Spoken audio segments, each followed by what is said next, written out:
Tell me what all this means, excitement that we see in the Democrat Party. Do you share that excitement? Well, excitement and enthusiasm it ends up as the mother's milk to successful politics. And we have gallons and gallons of enthusiasm. And I think that it is becoming very clear that the enthusiasm we have now, even though some are matching it with 2008 when Obama ran, I think this is even different because women have gotten excited. People who were independents have gotten excited. And if you look at the polling, it's the independents who are coming on over to Harris.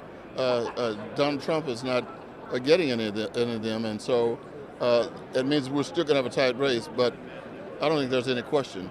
The turnout's going to be enormous, and I think women are going to make the decision. In the final analysis, the women's vote is going to determine who the next president of the United States is. What's the challenge of bringing America together, crossing over division, becoming a more united America? Well, I think we're going to have leaders, first and foremost in the Oval Office, who, with great intentionality, spends time and effort trying to get people to come together. And I don't mean, just voting, getting Republicans to vote with Democrats. I'm talking about going out into the country and actually putting hard work into dealing with people. We've got to go into rural areas, places where there's not a lot of diversity, and start talking. When I was mayor of Kansas City, I put together a program called Harmony in a World of Difference. And I spent 8 years as mayor, not only trying to get bridges repaired and new buildings constructed, but also trying to construct new relationships. And I think that Vice President Harris is interested in doing that. And I think with President Trump, former President Trump, I think he's already probably damaged any opportunity he might have had with his name calling.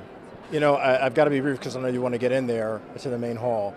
You've also based your life on faith and service and hope. How important is that? What was the thing that turned you into being a man of faith and serving the public and having hope for America? I grew up in public housing. We were poor. Before we lived in public housing, we lived in a shack. And when I say shack, I don't mean a rundown house. I mean a shack, two-room shack. And I come from a family of pastors and religious people. And no matter how poor we were, every Sunday morning we were up with ragged clothes, sometimes going to church. And you couldn't eat dinner without saying a prayer. You could not go to bed at night without saying a prayer. And then my mom, for example, had an old Bible, I still have it, where my three sisters and I sit on the floor and she'd read the Bible to us. And I don't know, I don't think I could make it. I know I couldn't make it without having my